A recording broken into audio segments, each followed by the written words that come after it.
Plus de 50% du PIB global, la moitié de la croissance mondiale dépend de la bonne santé des écosystèmes. La biodiversité, c'est l'angle mort de l'économie. Certaines PME françaises prouvent le contraire.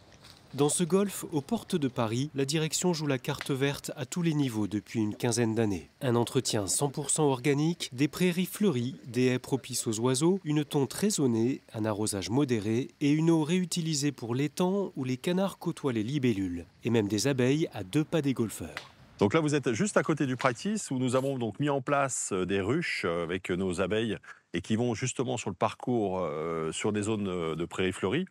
Et nous avons également donc des poules pour gérer les déchets de la cuisine. Et donc actuellement, nous sommes avec la LPO pour faire l'inventaire de toute la faune. Donc l'idée, c'est de continuer cette action et de préserver le site. C'est un engagement de tout le monde, c'est un engagement auprès de chaque salarié.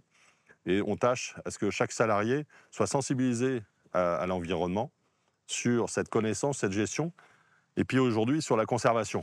Le site collectionne les labels éco-durable, espace végétalisé écologique et le label biodiversité niveau argent dont la démarche se finalise. Avec ses 1700 licenciés, le golfe montre que biodiversité rime avec popularité. Autre secteur, autre enjeu. Chez ce fabricant de menuiserie extérieure, la dirigeante mise sur un produit anti-collision d'oiseaux. C'est un vitrage qui a cette spécificité d'avoir des points qui permettent justement aux oiseaux de voir qu'il y a une surface vitrée. Reste à l'adapter à l'habitat collectif ou individuel. Avec la création d'un abri servant d'observatoire ornithologique, la PME devient mécène. Au sein même de l'entreprise, les salariés se sont emparés du projet de jardin suspendu sur la zone de repos. Il y a 3 collaborateurs qui se sont de suite manifestés sur l'entretien de ces jardins, parce que ce sont des passionnés en fait de jardinage et donc ils ont envie de participer à ce projet. Ensuite, il y a aussi comment se démarquer, comment trouver de nouvelles gammes. Moi, je pense que quand on est une PME, on a aussi ce devoir, justement, et cette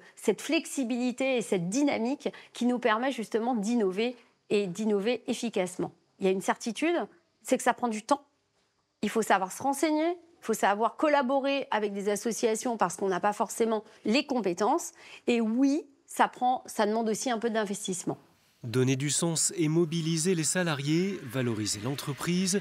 Depuis 2014, la CPME sensibilise les TPE et PME. Elle compte comme partenaires l'OFB, l'Office français de la biodiversité, le Comité 21 ou l'association Humanité et Biodiversité et participe aux travaux du Comité national de la biodiversité en tant que membre. Elle organise des événements réguliers comme cette matinale. Dirigeants de PME et experts échangent les dernières informations et bonnes pratiques. Et de pouvoir l'incarner dans la marque. Vous avez dit qu'il fallait agir concrètement au quotidien. Il va falloir que les entreprises se préparent aussi à faire évoluer leur modèle d'affaires pour pouvoir prendre en compte cet enjeu. On voit par exemple des investisseurs qui peuvent demander à ce que les entreprises prennent en compte les questions de biodiversité sous peine de ne pas du tout regarder le dossier et de passer à une autre opportunité pour eux. Ça peut être des clients également qui demandent à ce que leurs fournisseurs, leurs prestataires aient des produits qui soient plus favorables à la biodiversité. Dans les territoires, il y a aussi des parties prenantes qui peuvent avoir des attentes vis-à-vis des entreprises sur la gestion de leur site, etc. Et donc ça peut être aussi un moyen de renouveler le dialogue et de répondre à ces attentes.